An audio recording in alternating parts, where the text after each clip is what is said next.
This year, Finland holds the presidency to the Nordic Council of Ministers. And in conjunction with this, the Ministry of Education and Culture is holding a 2-day seminar about library affairs, the general theme being the future library.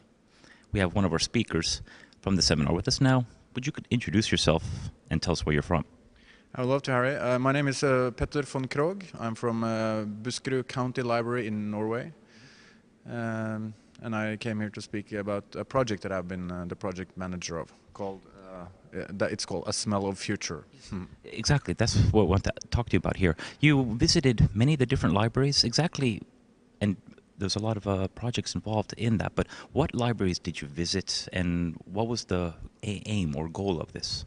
As a county library in Norway, we have 21 public libraries in our county, and we have 13 upper secondary school libraries in our county.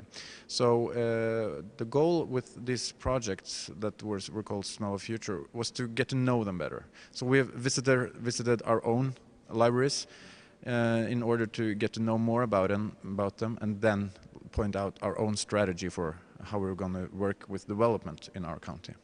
So was this getting to know, was this that the central organization would get to know the different ones, or is that all the different libraries would get to know each other between themselves?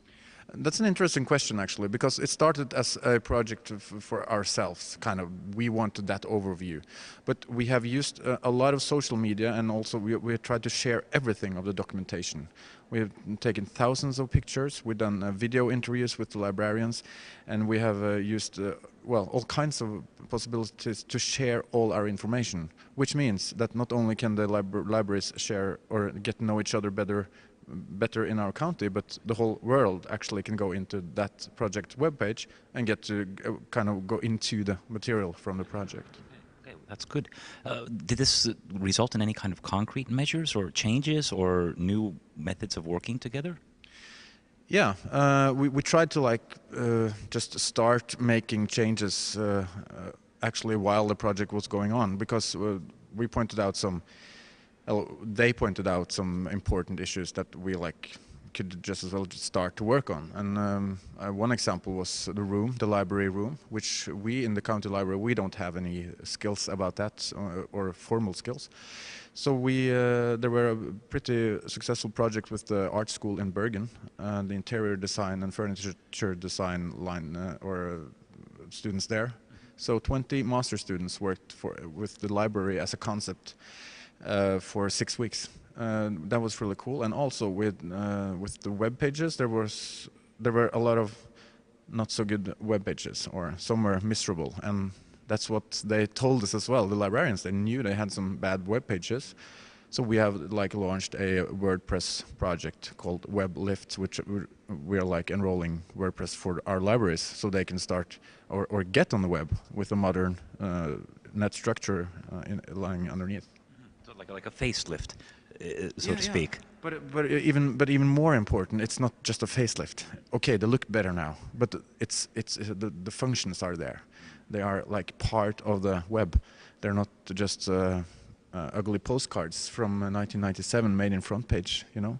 So the functionality part is very important about WordPress. Plus, it looks better, which is a good thing as well.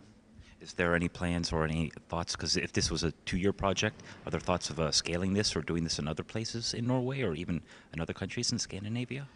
I know at least some have adopted the idea of the Smell of Future in Norway. Other country libraries have done sort of the same thing, inspired by us, but not exactly the same. But that's smart, you know, adapted to your local needs. Were there any kind of surprises that came out of this, or any other experiences that you had with this that you'd like to share? The kind of high level of the librarians when it came to bigger issues or challenges that we are facing, like the future and stuff like that. That was really a good thing to see, because it's so important that knowledge is the future. We can't meet the future whatsoever if not the knowledge part is steadily developing, and it has to be a dynamic process, and we have to implement that knowledge is dynamic into our everyday work. Yeah. Well, thank you for sharing your time with us, and lots of success back home.